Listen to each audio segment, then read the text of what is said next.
Hey guys, welcome to the channel. Tara has been asking for some oatmeal cookie dough bites, so let's make some. I'm Jamie with SavorySaver. I share gluten-free recipes, tips, tricks, and resources to make your gluten-free lifestyle easier. So please consider hitting subscribe and let's get started. So this recipe should only take a couple minutes to come together. I found it at their website dessertfor2.com, so I will link below to the full recipe. I made one little change on it, and that's only because I had an ingredient that would make it a little easier for me. So let's get started. I've got 3 tablespoons of salted butter here that's been softened to room temperature. The recipe calls for unsalted, so if you have that, you can use that. I'm just using salted because it was already softened for me on the counter. So I'll just use a little less salt to balance that back out.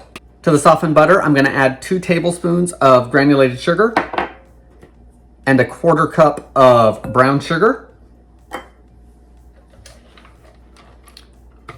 We're going to beat everything together until smooth and fluffy.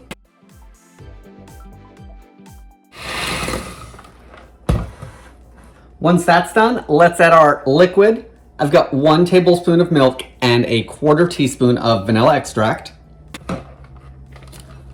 Let's beat that in.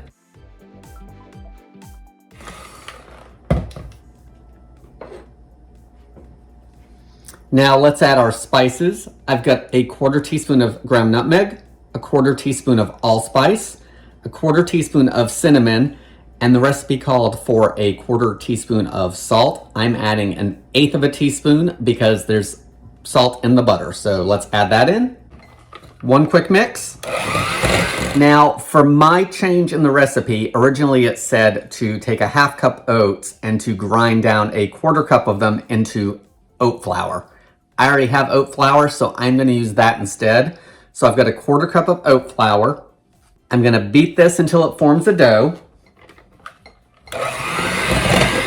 So it's formed a dough, so I cleaned off the beaters, and the last 2 things we're just going to mix in by hand. So I've got that 1/4 cup of oats. I'm using quick oats today. That's what's in the cabinet. Make sure your oats are gluten-free, of course. We're also going to add a 1/4 cup of mini chocolate chips. Let's mix everything together. Now that it's formed a dough, we just need to scoop it into balls. So I've got a 1 tablespoon scoop here. The recipe says it should make about 8 balls. Remember, this is from the website Dessert for 2. So some of the recipes on that site just make a little bit of whatever. So I do really like that. She does say the dough may seem a bit wet, but that the oats will absorb the liquid. So don't be alarmed if your dough is a little wet. So I'm going to scoop it, shape it. There we go. So let's get them plated and give them a taste. So with the tablespoon scoop, I got about 12 of them. So they are a little sticky, so I'm going to pop them in the fridge and firm up that butter and let those oats absorb some of that liquid, and then we're going to try them. I just think they're going to be a little easier to handle at that point. So we'll be back in just a second. So here are the oatmeal cookie dough bites. I left them in the fridge for about 1 hour to 2 hours while I had lunch and did a couple other things. And then before I took photos, I actually re-rolled them because they were cold, and now they're perfect little balls. These are the ones that I did not roll out again, and they look fine too. They're just not as round because you can see they were warm when I rolled them. Either way you do, it's okay. I did the other plate like that just for the photos. Let's go ahead and try them. They do need to be stored in the fridge, and the recipe says it will last up to 3 days.